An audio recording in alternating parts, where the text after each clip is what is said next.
किसी ने बड़े कमाल की बात कही है कि इस दुनिया में कई बार जिस पर हम आंख बंद करके भरोसा करते हैं, एक दिन वही हमारी आंखें खोल देता है। नमस्कार दोस्तों, दिल से स्वागत है आप सभी का हमारे YouTube चैनल पीके स्टोरी में। एक बड़ी छोटी सी कहानी है। घर की घंटी बजी तो जाकर के मनोज ने सुबह सुबह दरवाजा खोला और देखा कि सामने गांव के मास्टर साहब और मास्टरनी जी खड़े हुए थे। उनके हाथ में बैग भी था। मनोज ने बेमन से उनका स्वागत किया कि अरे कैसे आना हुआ मास्टर साहब। और मास्टर साहब समझ गए कि मनोज हमें देख करके खुश हुआ नहीं है। मास्टर साहब ने कहा, अरे क्या बताएं मास्टर जी की तबीयत खराब हो गई, गांव में तबीयत ठीक नहीं हो रही थी तो डॉक्टर ने कहा कि शहर में एक बार दिखा लो तो बस बेटा तुम्हारे पास चले आए। मनोज ने बेमन से कर आइए ना, अंदर आइए। अंदर अंदर उन्हें बैठाया और अपनी पत्नी से कहा चाय बना दो। मास्टर साहब आए हैं,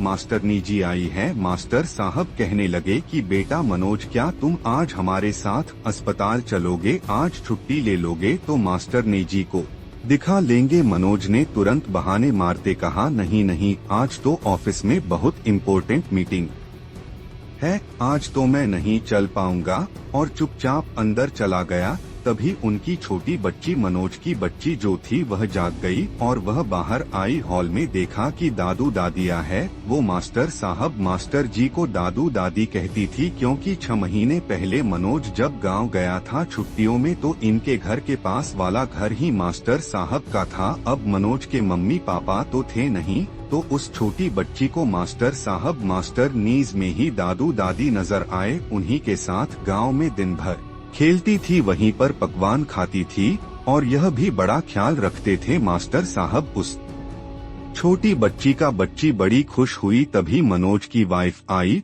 और बच्ची को खींच करके अंदर ले गई कि चलो चुपचाप, स्कूल नहीं जाना, तुम्हें मस्ती करती रहती हो। मास्टर साहब समझ गए कि घर में माहौल तनाव भरा है और हमें देख करके खुश हुए नहीं है।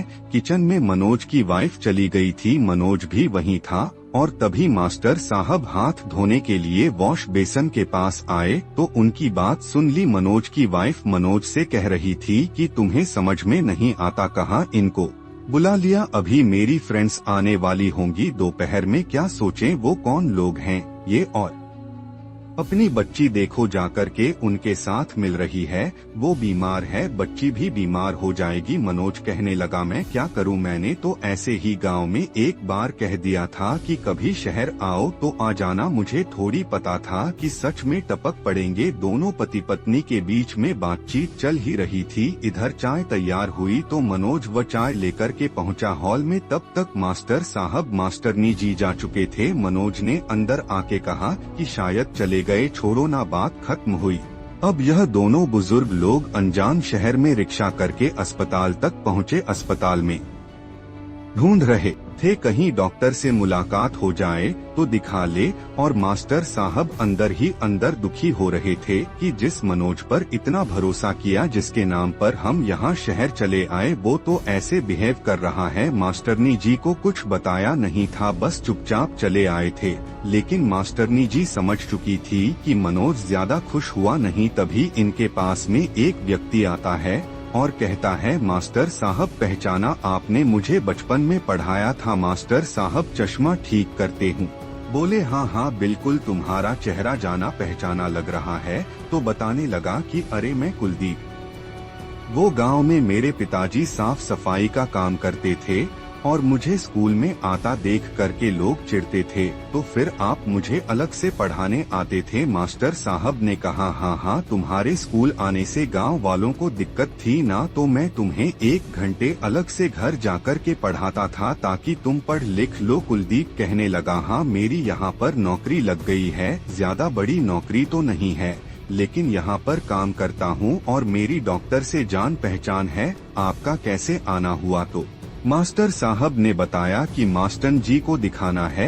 वह कुलदीप लेकर के गया बड़े डॉक्टर के पास। डॉक्टर साहब ने बड़े अच्छे से जान की देखा, दवाइयाँ लिखी और कुलदीप ने कहा आपको गाँव नहीं जाना है, 2-4 दिन आप यहीं रुको, मेरे यहाँ पर चलो, मैं आपको लेकर चलता हूँ। हॉस्पिटल में सबको बताते हुए जा रहा था कि मेरे गांव वाले आए, मेरे घर वाले आए हैं, मम्मी आप आए, उनको लेकर जा रहा हूँ। मास्टर साहब जोनी संतान थे, उस दिन उनकी आंखों में आंसू थे कि कुलदीप के रूप में बेटा मिल गया। और एक मनोज था जिस पर इतना भरोसा किया और जिसके भरोसे पर गांव से अनजान शहर में आ गए, वह हमें देख करके ही दुखी हो गया।